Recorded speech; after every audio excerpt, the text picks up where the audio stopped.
Hello students, good morning. आज कक्षा 10वीं की गणित विषय की वर्कशीट नंबर 43, तिथि 12 अक्टूबर 2020।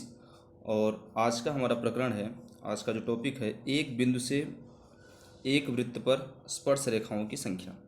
यानी आज हम पढ़ेंगे कि एक बिंदु से वृत्त पर कितनी स्पर्श रेखाएं खींची जा सकती हैं, और वो बिंदु अलग अलग होगा, वृत्त के अंदर होने पर, वृत्त के परिधि पे होने पर और वृत्त के बाहर होने पर।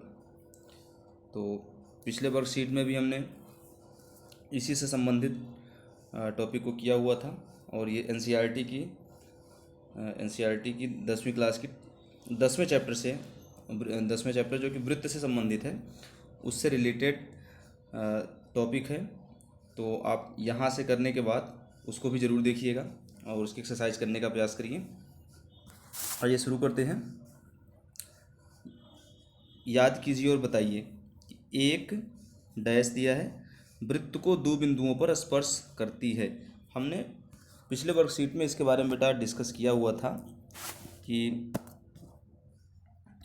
मतलब वृत्त को दो बिंदुओं पर स्पर्श करता है। क्या स्पर्श करता है?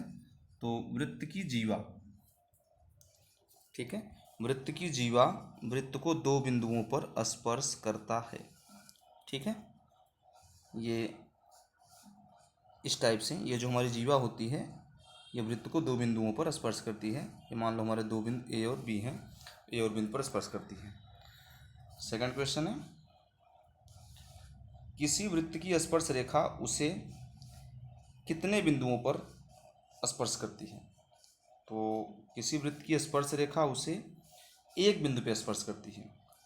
ये सारा हमारा लास्ट वर्कशीट में जो टॉपिक किया था उससे रिलेटेड है कि किसी भी वृत्त की जो स्पर्श रेखा है उसे केवल और केवल एक बिंदु पर ही स्पर्श करती है। ठीक, तो इसका आंसर हो जाएगा एक बिंदु पर स्पर्श करती है। ये सॉरी, थर्ड क्वेश्चन करा दिया हमने। सेकंड देखिएगा, एक डैश वृत्त को दो बिंदुओं प्रतिच्छेद करती है। तो वृत्त को दो बिंदुओं प्रतिच्छेद करना और दो बिंदुओं पर, तो ये छेदक रेखा। ठीक है, सेकंड क्वेश्चन का आंसर हो जाएगा छेदक रेखा। ओके, तो वृत्त की छेदक रेखा उसे दो बिंदुओं पर प्रतिच्छेद करती है। देखो, एक यहाँ पर ए और एक बी। ठीक है, तो बेटा जीवा जो है वो वृत्त को दो बिंदुओं पर छूती है, जबकि छेदक रेखा उसे बीच से छेद करते हुए, यानी काटते हुए निकल जाती है, प्रतिच्छेद करते हुए निकल जाती है, और दो बिंदुओं पर। ठीक है, अब फोर्थ क्वेश्चन पे आते हैं। वृत्त तथा उसकी स्पर्श रेखा के उभयनिष्ठ बिंदु को क्या कहते हैं? वृत्त और उसकी स्पर्श रेखा के उभयनिष्ठ बिंदु, दिस पॉइंट, इसको हम बोलते हैं स्पर्श बिंदु। स्पर्श बिंदु, ठीक है, वृत्त था उसके स्पर्श रेखा के उभयनिष्ठ बिंदु को हम स्पर्श बिंदु कहते हैं। ओके, ये हमारा लास्ट टॉपिक से रिलेटेड कुछ क्वेश्चन दिए गए थे लास्ट वर्कशीट से। और आइए अब एक्टिविटी के थ्रू हमें जानने की कोशिश करते हैं कि एक बिंदु से एक वृत्त पर कितनी स्पर्श रेखाएं खींची जा सकती हैं। तो क्रियाकलाप स्थिति फर्स्ट, एक कागज़ पर एक वृत्त खींचिए और एक बिंदु P इसके अंदर लीजिए। ये एक्टिविटी बेटा आप खुद से करिएगा। एक सर्कल बनाइएगा एक अपने प्लेन पेपर पे, और एक पॉइंट P लेना है जो कि वृत्त के अंदर हो। ठीक है, ये पहला वाला चित्र देखिए, पॉइंट P ले लिया। क्या आप उस बिंदु P से वृत्त पर स्पर्श रेखा खींच सकते हैं? आप ये फिगर है इसके लिए, क्या आप उस बिंदु P से वृत्त पर स्पर्श रेखा खींच सकते हैं? क्या आप परीक्षण करते हैं क्या इसके खींची गई प्रत्येक रेखा वृत्त के दो बिंदुओं पर प्रतिच्छेद करती है? तो बेटा इस पहले फिगर को आप ध्यान से देखिएगा, अगर फर्स्ट फिगर को, तो P बिंदु वृत्त के अंदर है। अब इस P बिंदु से होकर जाने वाली जितनी रेखाएं आप खींचोगे, वो आप देख रहे हो कि सारी की सारी रेखाएं वृत्त को प्रतिच्छेद कर रही हैं दो बिंदुओं पर।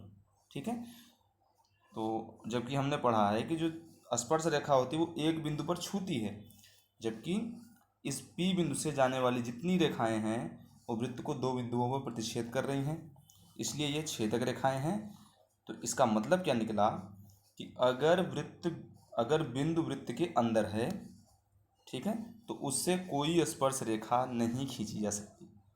ठीक है, परीक्षण का परिणाम, यह संभव नहीं है कि वृत्त के अंदर किसी बिंदु पर कोई स्पर्श रेखा खींची जा सके, अर्थात वृत्त के अंदर किसी बिंदु से जाने वाली वृत्त पर कोई स्पर्श रेखा नहीं है। ओके, यानी अगर बिंदु वृत्त के अंदर है तो उससे वृत्त पर कोई स्पर्श रेखा नहीं खींचा जा सकता। ओके, अब दूसरी स्थिति देखते हैं। दूसरी स्थिति में हमने जो बिंदु लिया वो वृत्त के परिधि पर ले लिया या वृत्त पर ले लिया। तो वृत्त पर एक बिंदु पी लीजिए तथा इस बिंदु से स्पर्श रेखा खींचिए। ठीक है, अब ये हम जो सेकंड फिगर है ये इसके लिए है, हमने परिधि पर बिंदु पी लिया और एक स्पर्श रेखा खींचा। अब यहाँ पे आप देख रहे हैं कि यह स्पर्श रेखा खींची जा रही है, तो वृत्त के इस बिंदु पर एक ही स्पर्श रेखा खींची है, अर्थात वृत्त पर स्थित किसी भी बिंदु से वृत्त पर एक और केवल एक स्पर्श रेखा खींची जा सकती है। ओके, यानी अगर बिंदु वृत्त पर है तो उस बिंदु से वृत्त पर केवल और केवल एक ही स्पर्श रेखा खींची जा सकती है, एक के अलावा और दूसरा नहीं। ठीक है, ये दूसरे स्थिति से हमारा परिणाम निकल आया, सेकंड स्थिति हमें मिल गई। अब तीसरी स्थिति क्या है कि अब की बार हम बिंदु वृत्त के बाहर लेंगे। दो कंडीशन लिया, एक वृत्त के अंदर लिया, दूसरा वृत्त पर लिया, और जो तीसरा बिंदु हम ले रहे हैं वो वृत्त के बाहर ले रहे हैं। ठीक, तो आइए इसमें देखते हैं क्या सिचुएशन बनती है। तीसरी स्थिति में वृत्त के बाहर एक बिंदु पी लीजिए और वृत्त पर इस बिंदु से स्पर्श रेखा खींचने का प्रयत्न कीजिए। यहाँ देखिए ये जो आकृति है, आकृति नंबर 3, इसमें पी से ये दो स्पर्श रेखाएं खींची गई, पी आर और पी क्यू। आप क्या परीक्षण करते हैं, आप कैसे बिंदु क्यू और आर को व्यक्त करते हैं। ठीक है, तो अब इसका परिणाम क्या आ रहा है, आप इस बिंदु से वृत्त पर दो और केवल दो स्पर्श रेखाएं खींच सकते हैं। ओके, यानी अगर बिंदु वृत्त के बाहर है तो वहां से हम वृत्त पर दो स्पर्श रेखाएं खींच सकते हैं, अर्थात वृत्त के बाहर स्थित किसी बिंदु से जाने वाली वृत्त पर दो और केवल दो स्पर्श रेखाएं हैं। यहाँ Q तथा R क्रमशः स्पर्श रेखाओं PQ तथा PR के स्पर्श बिंदु हैं। ये Q और ये R, PQ और PR के स्पर्श बिंदु हैं। ओके, तो यहाँ से हमारा निष्कर्ष निकला कि यदि बिंदु वृत्त के अंदर है तो कोई स्पर्श रेखा नहीं, अगर बिंदु वृत्त पर है तो एक स्पर्श रेखा, और अगर बिंदु वृत्त के बाहर है तो उस कंडीशन में दो स्पर्श रेखा। ठीक, यानी यहाँ पर अंदर बिंदु था, यहाँ पर बाहर था, सॉरी वृत्त पर था और यहाँ पे बाहर। तो एक वृत्त में बाह्य बिंदु है तो दो स्पर्श रेखा, बिंदु वृत्त पर है तो एक स्पर्श रेखा। ठीक, और अगर वृत्त के अंदर है तो कोई स्पर्श रेखा नहीं खींची जा सकेगी, जीरो स्पर्श रेखा हो जाएगी।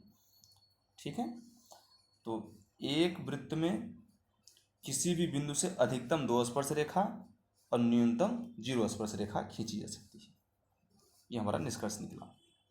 अब प्रश्न है एक, आप स्पर्श रेखा की लंबाई से क्या समझते हैं।